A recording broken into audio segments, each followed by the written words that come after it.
Welcome to LOQation, Cabrini College's weekly news program. I'm Alexa Faragine. And I'm Ricardo Shepard, and here's your news now. Cabrini is having Thanksgiving dinner in the cafeteria this Thursday from 4:30 to 7:30, a week before the holiday. Tying into the theme of the week, Hunger Games tickets will be sold in seal for $5 this Friday. Vans leave at 9 p.m. A few weeks ago, new speed humps were added to campus roadways to slow down the cars. LOQation heard complaints that the humps were too high and spoke to students about how their cars are affected by the new height. Early August, we got a number of complaints from Tim Carrolley, the manager of Sodexo. And in particular, one day he actually stopped by here and said, you know, if there's anything you can do about speeding cars going around the corner of Founders where the dumpster is, he said, within the last 2 hours, I almost got hit twice. I think the speed bumps are a drastic change to the layout of the campus. I think that some of them are necessary due to the speeds that people drive throughout campus, but I think that because there's so many of them and because they're so high for my vehicle in particular. So I was driving around campus and I was going over a speed bump, and my car is like old to begin with, and when I went over it, I heard it like hit the bottom of my car, and when I kept driving, it was like really loud, and it sounded like I was driving a go-kart. And then I pulled over and I looked at my muffler and it was like falling off, so then I had to get it towed the next day. I have a small car, I have like a Honda Civic. When I go over it, it like literally, like no matter what I do, like I bottom out, because the speed bumps are so big and my car's so small. And my splash panel on my car completely fell off, so I had to put that back on. My roommate's car, she just got a Nissan Rogue. She went over a speed bump and her hubcap fell off. The speed bumps on the main entrance really distract you from the view, because it's like the view is so nice, but you're just constantly looking for speed bumps that you don't even really get to see the scenery. What I said to public safety is, we'll do the humps.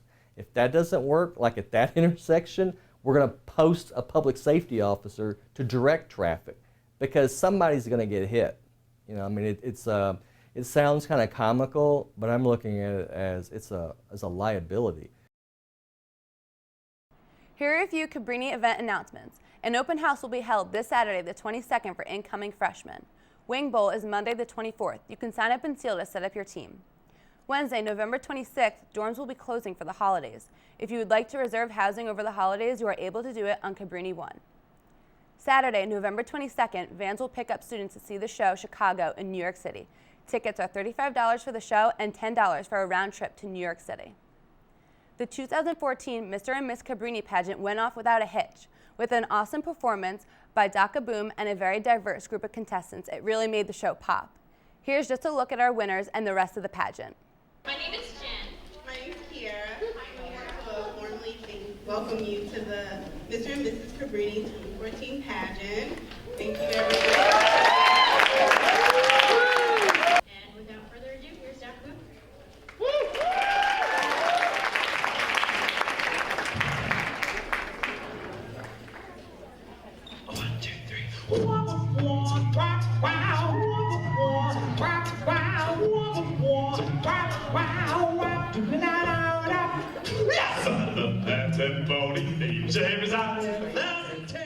Introduce the contestants. The first round is Cabrini Spirit.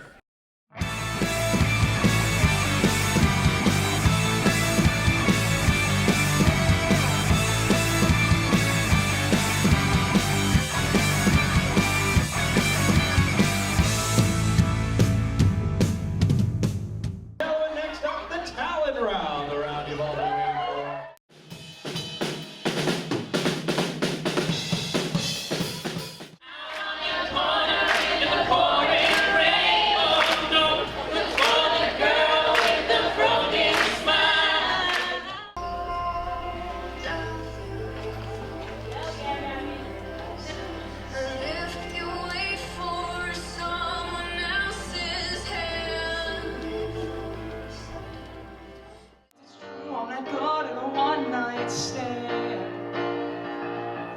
I still need love, 'cause I'm just a man. Height.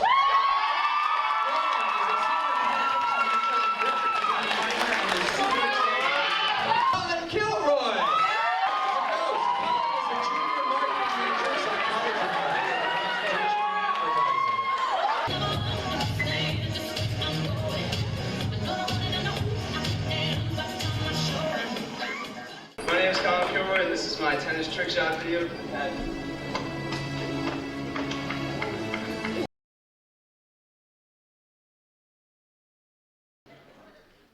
We are going to first crown Mr. Cabrini 2014. Mr. Cabrini is Colin Kilroy. Miss Cabrini 2014 is Lauren Height.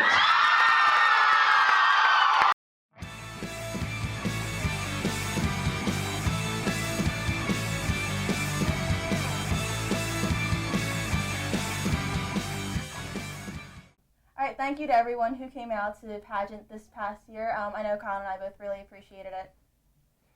Thank you to everyone who voted. Really appreciate that you guys found our talents good and that spirit round and everything.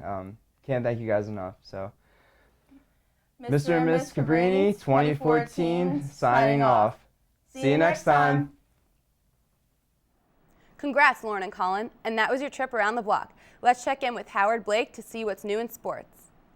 The men's basketball team defeated Eastern University 91-85 in the Battle of Eagle Road. Senior Aaron Walton-Moss recorded a triple-double with 20 points, 10 assists, and 13 rebounds. Freshman Jair Green added 20 points of his own, along with 8 rebounds. The Cavaliers look to continue their winning streak against Purchase College this weekend. And the women's basketball team had their Battle of Eagle Road as well, but lost to Eastern 72-61. Amber Keys had a career night with 25 points, 16 rebounds, and 5 steals, but that wasn't enough for the Lady Cavs. The Cavs look to redeem themselves against Widener University. Let's take a closer look at the sights and sounds of the Battle of Eagle Road.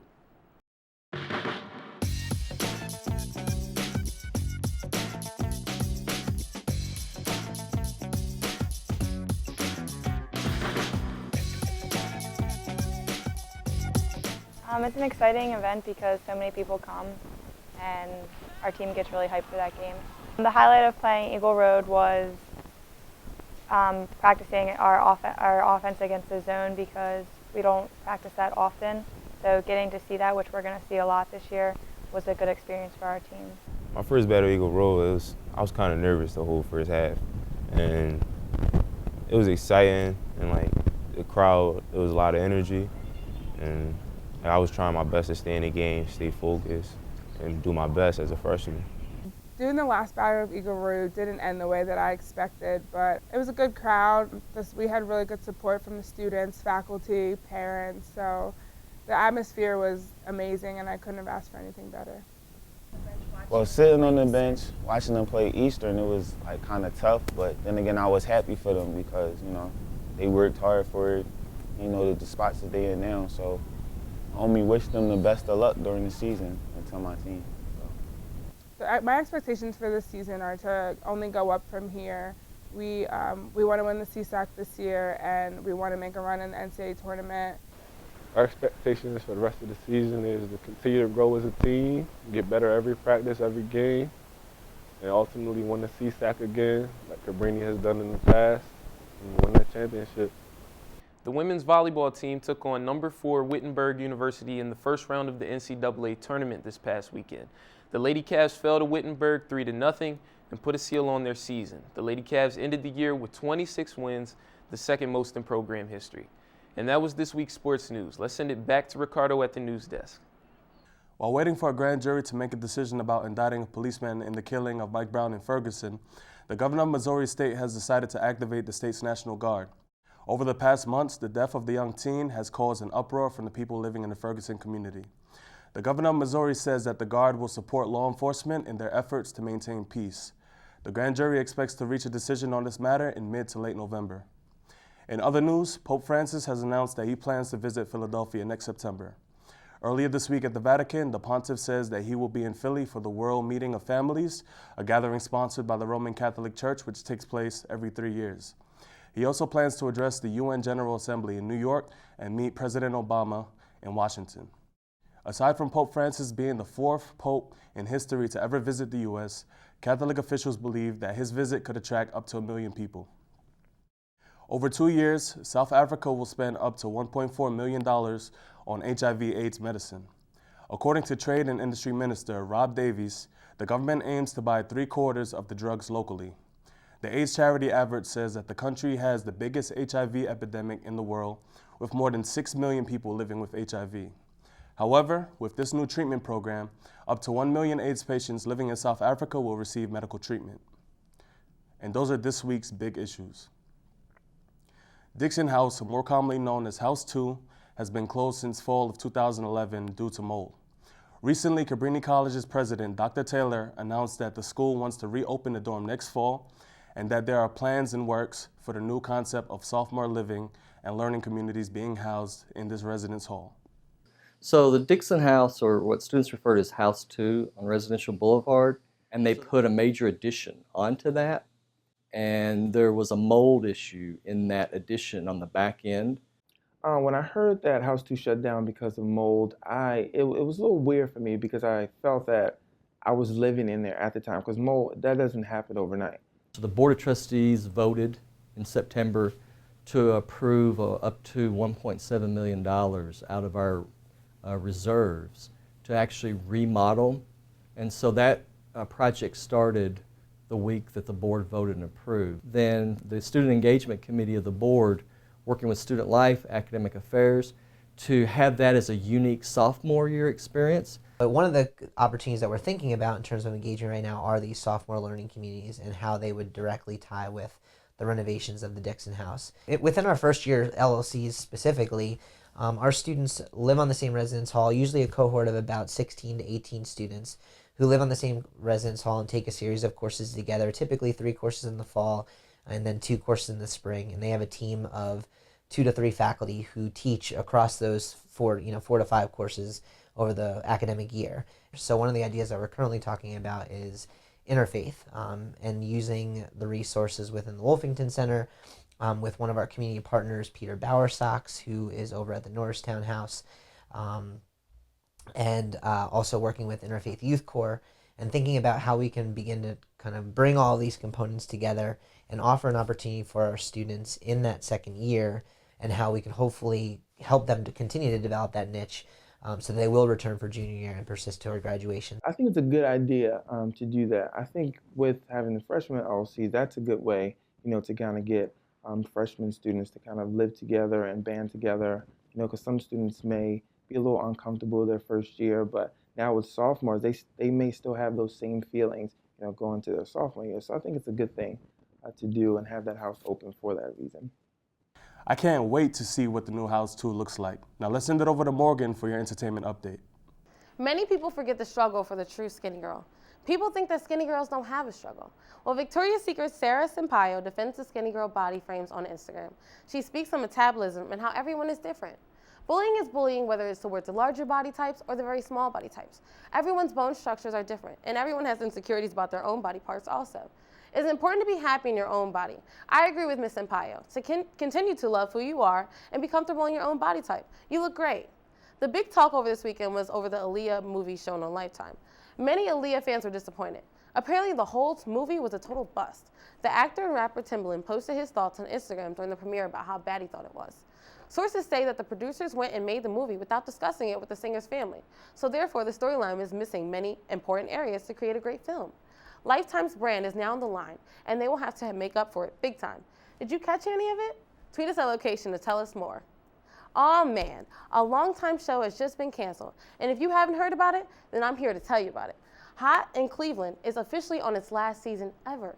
Of course, the fans are sad to see the show go, and personally, I really enjoyed it myself. According to E! News, the famous Betty White only came on the show to be a pilot, but 100 episodes later, she is still hanging there. Oh yeah, I said 100 episodes. This show has had its successes, and the time has come to close. But it's always been a show that people will never forget. Great job, guys, and thank you for the great entertainment. Well, that was your entertainment update. Now let's head over to the news desk.